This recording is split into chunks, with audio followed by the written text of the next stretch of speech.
Hello guys, Absolute Duelist here, coming at you with another round from my locals, and this is against one of my actual good friends now from locals who I've actually met through One Piece, Chris. And funny enough, this was a queen match against my lore deck, and I'm not gonna lie to you guys, this game took 50 minutes because my locals didn't set the timer for some reason, so we were sitting the entire time playing, thinking this game was still in for like 35 minutes. We thought the game went quick in our own minds, but like it was a literal 50-minute game, and this is gonna be a fun one. I have obviously like 2.5 the speed, but this is gonna be a fun one to watch, guys, just because it was actually a really good game, and hopefully you do enjoy. So currently, we're just doing our mulligans. Chris is drawing his cards, and we're going to see how this is going to go. So I'm on the play, starting off playing a Capone Beige, and he's going to go ahead and get 2 Don and pass turn. Not having anything to play with the 2 Don. Then we're going to go ahead and get our 3 Don here. We swing, he counters, we play the Dan, looking at top 5, grabbing a Chopper, and then we go ahead and use 1 Don to play the Chopper and pass turn. Building up some blockers, building up the Dan, you know, just building up our board overall. So, yep, let's go ahead and see what Chris is going to do here. Like, he could go ahead and swing with the queen, but he doesn't really have a need to right now, outside of maybe getting rid of some of my hand. But he's going to play an Amande, sorry for the glare there, and he's going to rest the Dan, and I'm going to go ahead and block when he tries to swing with the queen. Okay, so we're going to go ahead and draw for turn. Now, we kind of want to find a way to get rid of the Amande, so we do have Vista though, so we Vista the Amande straight off the board. Then we swing for 5 into life and 5 again, but he does go ahead and counter the second 5k swing.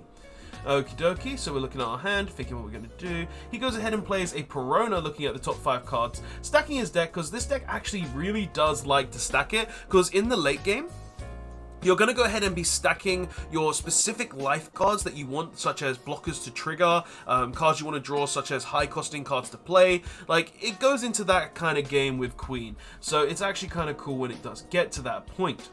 But he's going to go ahead and looks like he wants to put a Don on Queen, and just go ahead and swing into the Dan. I let the Dan die this time, and then he's going to rest 4 to 3,000 Worlds.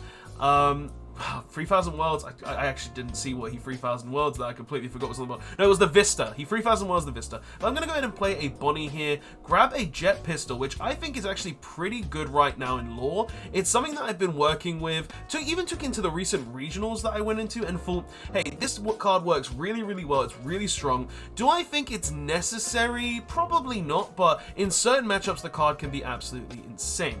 But we go ahead and play a Otama, and we go ahead and play a Makino, and then we shambles out into a Zoro, you know, keeping the Bonnie that we played in hand, and he's going to go ahead and get hit with the Zoro or the Lore Swing, and he's thinking if he wants to trigger, and he does Gum Rain trigger actually, returning the Capone Beige to my hand. And let's see where it's going to go from here. So he's on his 8 Don turn? Yeah, it looks like his 8 Don turn here. And he's thinking what he wants to do. Now, there's a lot of plays he could obviously do. Like, he could play a ton of blockers. He could go ahead and play a drop Katakuri. But no, he's going to go ahead and swing 5 into the Zoro. Rest free to play a Pound, actually a pretty decent blocker as well from OP04. When it dies, you can go ahead and put a 3 cost or less to the top or bottom of the opponent's life. So we go ahead and kill it with a Vista, and then he puts the Vista to the bottom of my life. And then we're going to go ahead and play a Bonnie looking at the top. We go ahead and grab another Bonnie, play that Bonnie too to look at the top again. Grab another Bonnie. Are we going to play this one as well? Probably not, because we are on 2 Don left. So we're probably going to plan on shamblesing out one of these Bonnies. But let's see what we do. We swing 5 into life. He does go ahead and 2k counter that. And then we swing 2 into his Perona, just getting rid of that. Probably would have been better if I boosted the Nami and swung into the Queen. But we didn't, so it doesn't really matter. Could also just go ahead and boost the Otama, I guess. But hey, let's see what we're going to do. Are we going to shambles out here? We boost the... Well, no, we choose to swing with the Otama.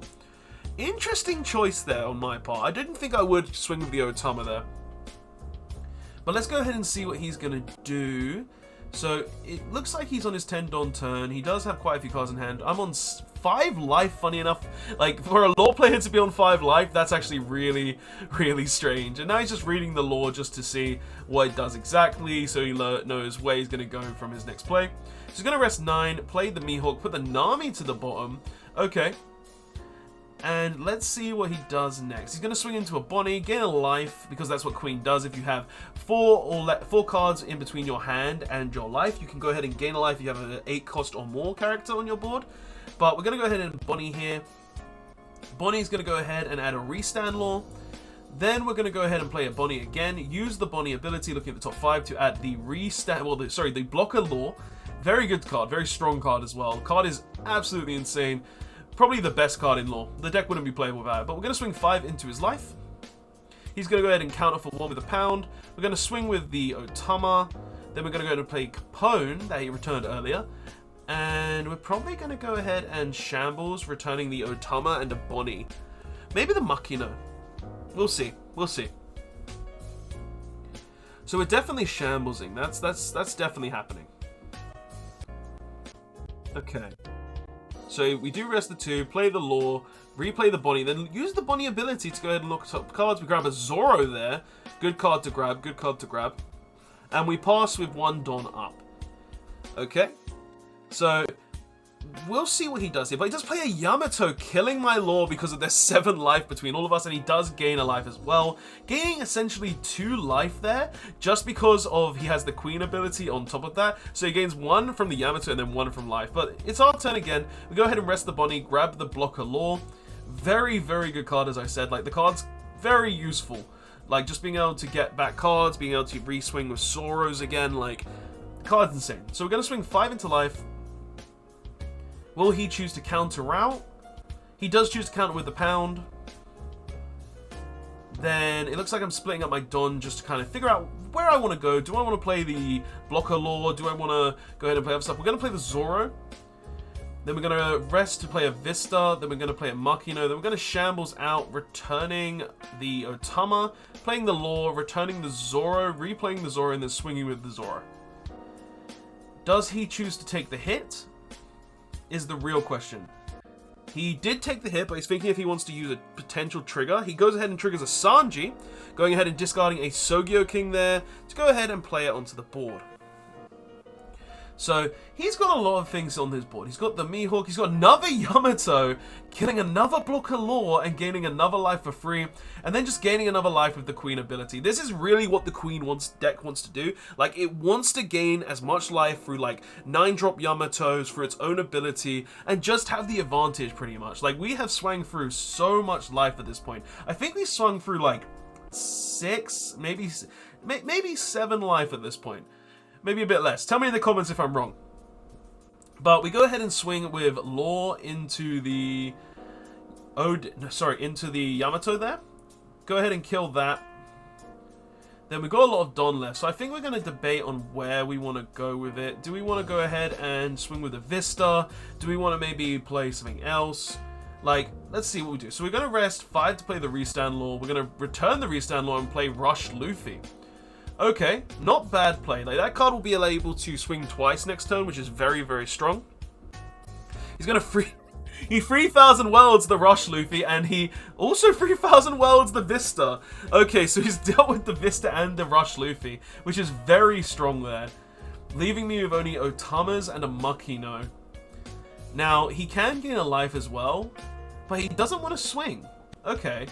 Like, maybe he just doesn't want to risk giving me cards, because like the thing is, this, like, the thing Queen can do is it can grind the game very well, and when it gets to the point where it's like, oh, time on the round, it, like, you can just go out full out and swing. So it does kind of depend where it goes, right? So he goes ahead and takes this 5 swing to the face, gets a Boa Hancock. Okay, and let's see where it's gonna go. So we've got a lot of cards. Well, we've got like 4 cards in hand. One's a Jet Pistol, so we could use that on the Sanji. Go ahead and play the Restand Law. And then we could probably just swing with an Otama. Looks like I'm actually debating on doing that. Yeah, we do. And then we swing with an Otama. He goes ahead and blocks it. Draws a card for turn. And I've essentially given him something to swing with the Queen now, which is a bit annoying, but if he did take the life, it would have been fine. So let's see what he does. Because he could do quite a few things right now. He could swing with the queen. He could start swinging with his 9-cost characters, but I don't think he wants to do that. So he's going to go ahead and kill the Otama, get in a life, and pass turn. So at this point, what I could do, I could jet pistol the Sanji here, which isn't a bad play. But we're going to go ahead and swing for 5. He does just take it. And, we swing 7 with the Restand Law. Okay. Seeing if he's willing to block with the Sanji. He does let it die. Go ahead and rest 5 to play another Restand Law. Restand the law that we played. Just building up our board now. Do we swing again though? No, we swing with the Otama, doing some big damage. So it looks like it's swung for 7 with the Otama there, and he does get another blocker Sanji. So he is building up his board again, keeping his blockers on board, keeping his life protected, and he plays Perona, which is actually going to be very useful here, because it means he's going to be able to stack specific blockers and specific triggers into his life, which is gonna be a bit annoying for me, not gonna lie. Like, being able to deal with those specific blockers, getting those specific things in life, drawing specific cards at specific times, like, that's something the Queen deck really, really does like. So it's gonna make my life just that much harder to kill him. So we're gonna see where this is gonna go. And the thing is, he hasn't been swinging with these Mihawks or Yamatos, which is kind of interesting, because I know the type of game he's trying to play, and we had a discussion after the game as well, where it was just like, he was just trying to starve me out of all my resources to the point where I do just swing a load of big characters and win. But it's an interesting play style, because of like, Queen can do this, and Queen can just win with that. So we'll see where this goes. So he goes ahead and swings with the Mihawk. He swung with the Queen as well to gain a life. Now, where is he going to go with this? I think at this point, he actually also did say that if he swings with a high-cost character, he wants me to swing into it. He wants me to kill that character, so that way, he can just go ahead and kill my thing as well. So, we're going to go ahead and swing... Well, we're going to go ahead and decrease the Mihawk. Probably swing with the Law into the Mihawk. I probably should have swung with the Leader, though, here. But he let the Mihawk die. We choose to swing 5-7 into life. Okay, he kills the Sanji, restand the Law, and pass turn there. So he's got the Yamato on board. He's got 2 life. He's definitely going to probably be gaining a life. No, he drops another 9-drop Mihawk, so he hasn't really lost anything. He swings with his Queen now. I take a life, and I just keep the card, realizing that I'm on very low resources at this point, so it's very hard game for me right now, because I've got to get to the point where I can just kill him. But we're going to go ahead and swing 5. He gets the Brûlé trigger. Okay. We go ahead and swing for 5 again. Okay, he goes ahead and blocks with the Brûlé. We then... What are we going to do?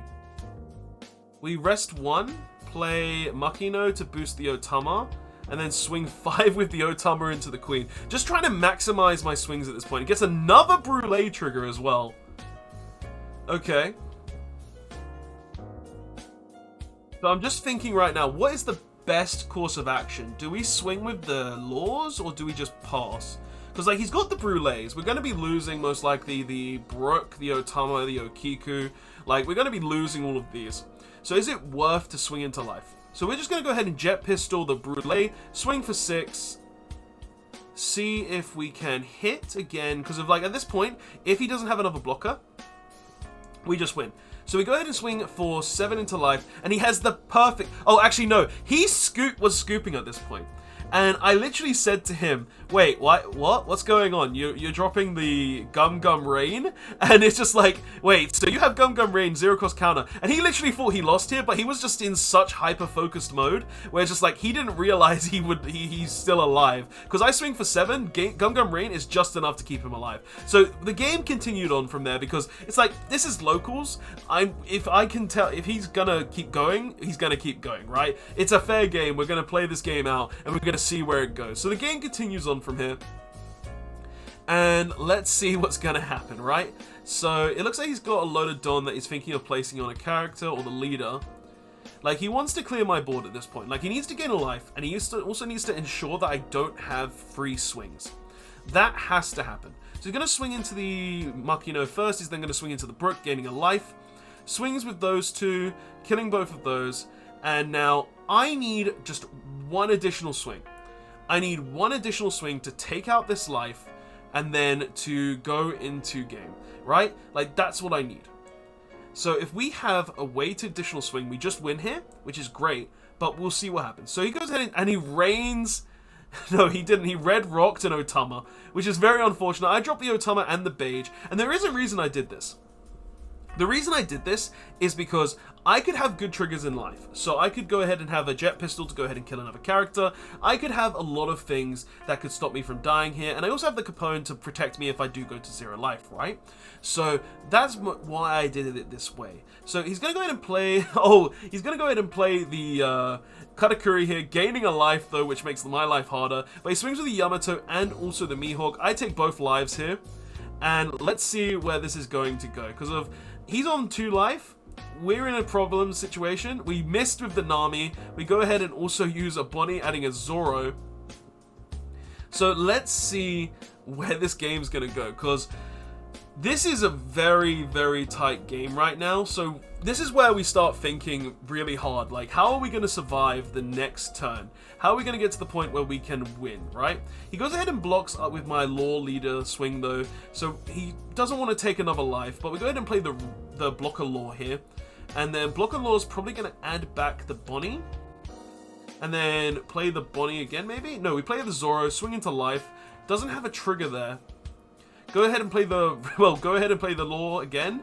And then go ahead and play a Zoro off it. So we have 3 blockers. A decent chunk to survive. But it's going to be tough. It's going to be tough to see if we can survive all of these swings. Because we've only got 2 cards in hand. 3 blockers. So we should survive majority of them. But we have to see. But he's going to go ahead and Perona here. Perona's going to go ahead and stack his deck for him. Seeing exactly what he's going to get. And... Oh, it's going to be an interesting one. It's going to be an interesting one. So, what is going to stack his order in? What order is he going to stack it in? Because, like, at this point, he needs blockers. So, he needs to go ahead and stack the blockers, like, or the 2K counter Capones here. Like, he needs, like, Boa Hancocks, Brulés, Sanjis, just something to prevent me from swinging on the following turn. So next turn he can go in, because he's gonna be able to swing literally like what, 5 times this turn. I have 3 blockers. No, sorry, he's gonna be able to swing 4 times because he just played the Perona. Like, I have 3 blockers. I can take 1 life. I'm gonna have to block with the Capone. I'm gonna have to block with the Laws. Like, there's no way I'm gonna survive after blocking these, right? So we're gonna have to see exactly what line he takes so he can basically survive, right? So let's go ahead and see what the Queen player is going to do. What's Chris going to do? Okay, he's like, this is where the big brain fault came in. Like, this is where the game really hits turn where you got to think, right? And this is why I like One Piece, guys. This is why I love One Piece, because you hit those points where it's just like you have to think where you want to go, because if you don't think where you want to go, it's not going to be a good time. Like, you're going to make a mistake, you're going to realize, oh, I could have done that differently. But he's going to swing for 9, I'm going to take the life instantly. He swings for 9 again, I block again. He's then going to swing for 9 again. I go ahead and block again. And then he does a really big swing with his Queen, gains a life. I 2K counter with the Law.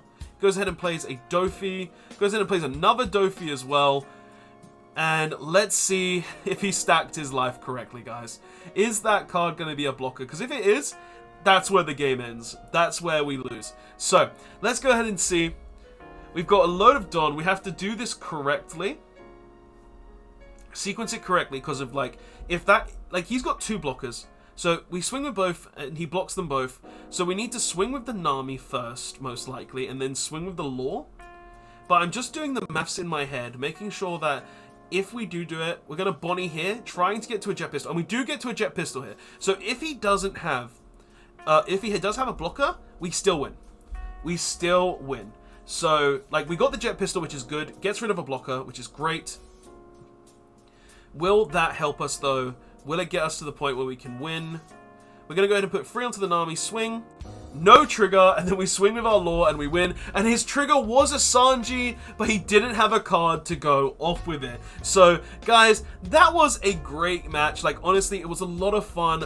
Great times, and honestly I can't believe how far this game went. It was so much fun playing this game, so crazy to actually play against Queen, and the grind game was insane. I had to think so hard to get to this point, and generally, it was just a great game between me and Chris. But guys, thank you so much for watching this one. This is probably one of the best games of One Piece that I have actually played on the channel, and I hope you did enjoy it. So guys, I'll see you guys in the next one. Absolute Duelist signing out.